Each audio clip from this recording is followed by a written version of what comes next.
और आज की बड़ी खबर, आज लाल आतंक को अब तक का सबसे बड़ा झटका लगा है। सीपीआई माओवादी संगठन का शीर्ष कमांडर तिरुपति उर्फ देवजी ने 22 फरवरी को तेलंगाना के आसिफाबाद के जंगलों में पुलिस और सुरक्षा बलों के सामने आत्मसमर्पण कर दिया है। बता दें कि देवजी वही नक्सली कमांडर है जो लंबे समय तक छत्तीसगढ़ में सक्रिय रहा और संगठन की बड़ी रणनीतियों में उसकी अहम भूमिका मानी जाती थी।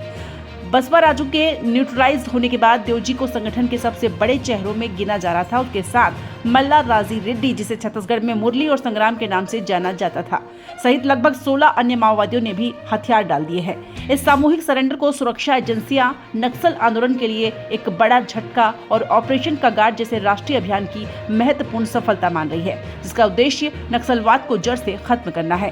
छत्तीसगढ़ के गृह मंत्री विजय शर्मा ने इसे बहुत बड़ी जीत बताते हुए कहा है कि हम नक्सलवाद के अंतिम पड़ाव की ओर बढ़ चुके हैं और लगातार कार्रवाई से संगठन की कमर टूट चुकी है। सुरक्षा बलों का मानना है कि यह आत्मसमर्पण नक्सली हिंसा को नियंत्रित करने की दिशा में निर्णायक साबित होगा। इसमें सारे ही प्रक्रियाओं को जो बजट के संबंधित हैं और प्रश्नोत्तरी का समय तो हर बार होता ही है, वह भी है, तो विधि विधान से छत्तीसगढ़ की विधानसभा का सत्र आहूत है। सर, ये भगवान एक बड़ा वर्टिकल, मैंने कहा कि इनके पोलित ब्यूरो मेंबर्स में बसवराजू के बाद एक वेणुगोपाल थे जिन्होंने पुनर्वास किया, मैंने लोकतंत्र का रास्ता चुना है। और अभी जो जनरल सेक्रेटरी के नाते काम कर रहे थे, ऐसे देव जी जिनकी अत्यंत आवश्यकता भी समझी जा रही थी, ये सोच रहे थे कि ये संगठन को आधार प्रदान करके खड़े रहेंगे, इन्होंने आज पुनर्वास कर लिया है, ऐसी सूचना आई है। तो ये जो पुनर्वास कर लिया है, ये बहुत बड़ी घटना है। देव जी और मल्ला राजू रेड्डी उर्फ मुरली उर्फ संग्राम, इसने भी आज पुनर्वास किया हुआ है। कोशिश में है कि धर्मांतरण संबंधी जो विधेयक है इस सत्र में आ जाए।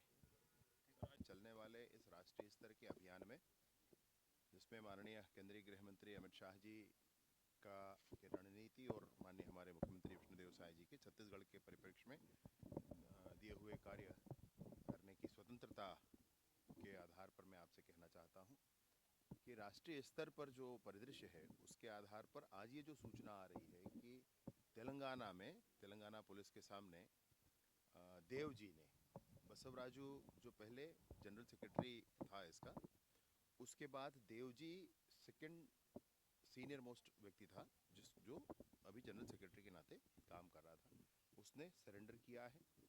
और साथ ही साथ मल्ला राजू रेड्डी, जो संग्राम नाम से हमारे यहाँ छत्तीसगढ़ के विभिन्न क्षेत्रों में, विशेष रूप से गढ़चिरौली और छत्तीसगढ़ के हमारे अबूझमाड़ के क्षेत्र में दशकों से सक्रिय रहा है, उसने भी आज सरेंडर किया है।